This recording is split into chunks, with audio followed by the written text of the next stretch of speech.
이거 수없이 강조를 해도 가끔씩 이 정치에 너무 물이 많이 들었는지 그런 사람들이 있어요. 행태가 그런 거죠, 행태가.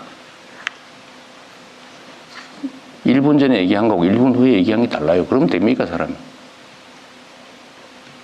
그리고 이 자리에서 얘기한 거하고 뒤에가 딴 데 가서 또 딴 얘기해요. 그러면 됩니까? 여긴 정치적 논쟁의 자리가 아니에요. 여기는 행정을 집행하는 지휘체계 속에 있는 사람들 간에 서로 보고하고 보완하는 그런 자리입니다. 여기 정치적 논쟁을 하는 자리예요. 제가 정치적 색깔을 가지고 누구를 비난하거나 누구를 불이익을 줬습니까? 유능하면 어느 쪽에서 왔든 상관없이 쓰잖아요.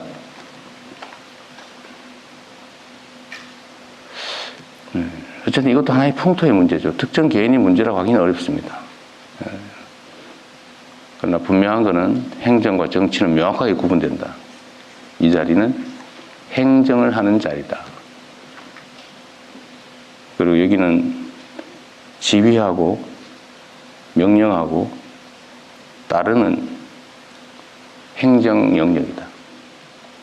정치적 논쟁의 자리가 아닙니다. 왜 그걸 그렇게 악용을 해요? 다시 한번 말씀드리지만 모를 수 있어요. 그리고 이 국민들이 쳐다보시면서 다 알아요. 여러분 참 놀랍지 않습니까? 저는 국민들의 집단지성을 언제나 믿고 있는 사람이고 또 그 믿음 때문에 이 자리까지 왔는데 그 이유가 아주 단순해요. 우리는 두 개의 눈, 두 개의 귀, 하나의 입으로 말하고 듣고 느끼고 그러죠. 그런데 우리 국민들은 1억 개의 눈을 가지고 있고요. 1억 개의 귀를 가지고 있고 입은 무려 5천만 개. 서로 실시간으로 소통하면서 우리가 느끼는 것 이상의 것을 느끼죠. 물론 전문적 지식이야 뭐 개별 인자들이 더 뛰어날 수 있지만 사람을 보고 판단하는 거 있잖아요. 딱 얼굴 보면 그냥 알아요. 표정 보면 느낌이 딱 오죠. 이걸 수천만 명이 느끼면서 서로 교감한다고. 그래서 국민 대중을 무서워해야죠.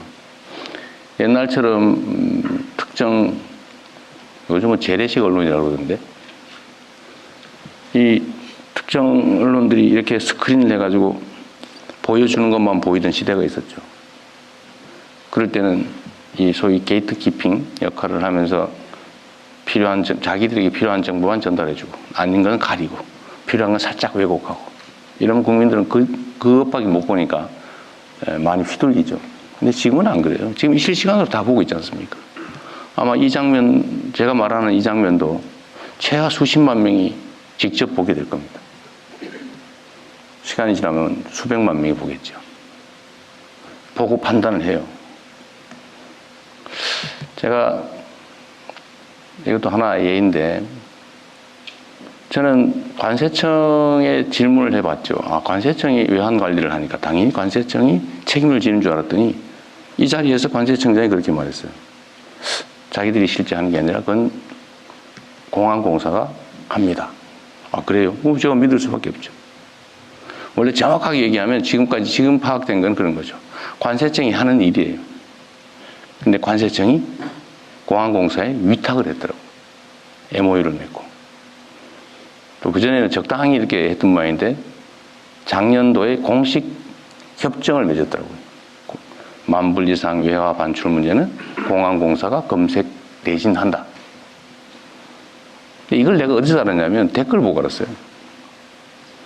기사 댓글 보고. 그런데 공안공사 사장은 처음에는 자기들이 하는 일이라고 하다가 나중에는 그건 세관이 하는 일입니다. 이렇게 얘기를 해요. 저는 또 그런가? 그런데 나중에 아니라고 계속 하는데 결국은 제가 그 기사를 보다가 댓글 앞에 올라온 거에 그거 MOU 체결해서 그 세관이 하는 거 세관이 아니라 공안공사 하는 게 맞는데? 라는 댓글이 있더라고요. 대중들은 다 아는 거예요. 그리고 이걸 범죄를 대통령이 가르치셨다고 비난하는 사람들이 있던데 그것도 역시 댓글에 다 나와요. 이거 몇 년도에 어디서 보도됐고 10,000불 이상 반출하다 걸렸다고 정부가 보도자료를 냈다. 뭐 이런 게 그 댓글에 다 나와요. 우리 국민들이 보고, 내가 저거 봤는데? 저 옛날부터 있던 건데? 뭘 새로 가르쳐? 그리고 더 결정적인 건 그런 거잖아요. 그러면 일부가 그걸 이용해서 범죄를 저지르고 있는데 쉬쉬하면서 그들에게 기회를 계속 주란 말이야? 누가 또 그런 얘기도 했더라고. 그러면 사랑과 전쟁은 바람피는 법을 가리키는 거야? 그 패널이 그런 얘기를 하더라고. 이게 상식 세계와 몰상식 세계의 공존이죠. 하여튼 중요한 거는 우리 국민들은 집단 지성을 통해서 이걸 다 보고 있어요. 제가 이 업무 보고 자리를 공개하는 이유도 그거죠. 우리도 여기 적응해야 됩니다. 직접 민주주의가 점점 강화돼 가잖아요.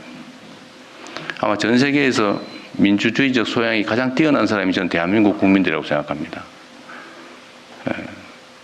이런 부당하고 아니면 불공정하고 불투명하고 이런 걸 용인하지 못하잖아요. 용서하지 않아요. 그러니까 총칼을 든 계엄군도 순식간에 제압하죠. 국민들의 손으로.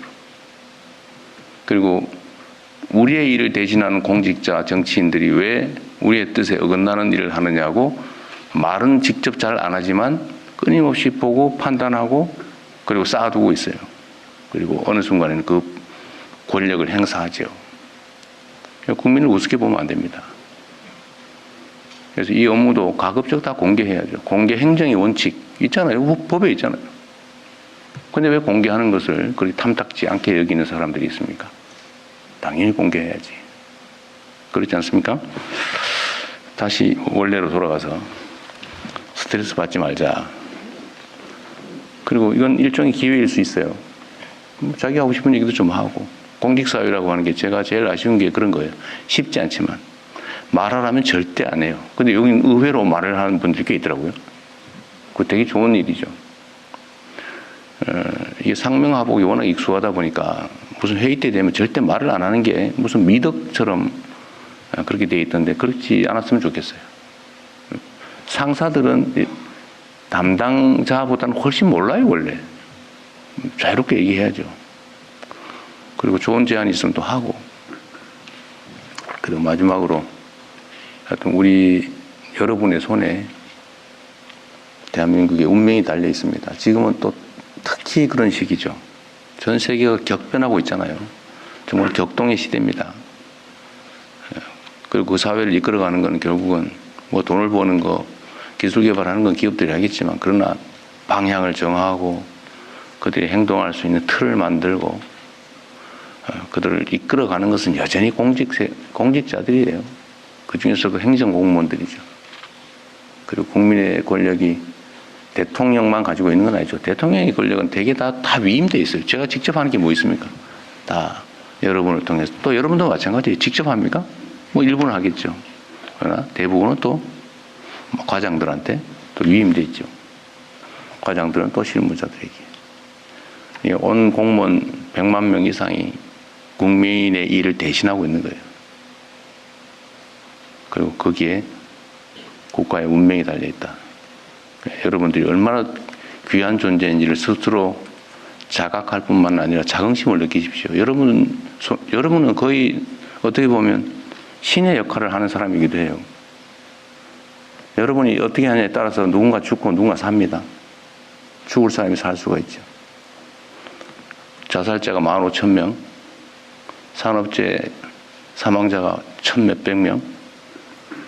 이거 10%만 줄여도 어쨌든 이런저런 노력들을 통해서 10%만 줄여도 최소한 수천 명이 죽지 않고 살아고 새로운 생명을 얻지 않습니까? 그게 여러분이 하는 일이에요. 여러분 손에. 지금 이 순간에도 누군가 죽어가고 있겠죠. 누군가는 죽을까 고민하고 있겠죠. 그런 문제를 우리가 해결하는 사람들입니다. 그리고 그게 선이나 아니면 그냥 인심 쓰는 게 아니고 의무죠, 의무. 너무 무거운 얘기를 한 것 같은데 자, 한 2시간 했지만 즐거운 마음으로 한번 해봅시다.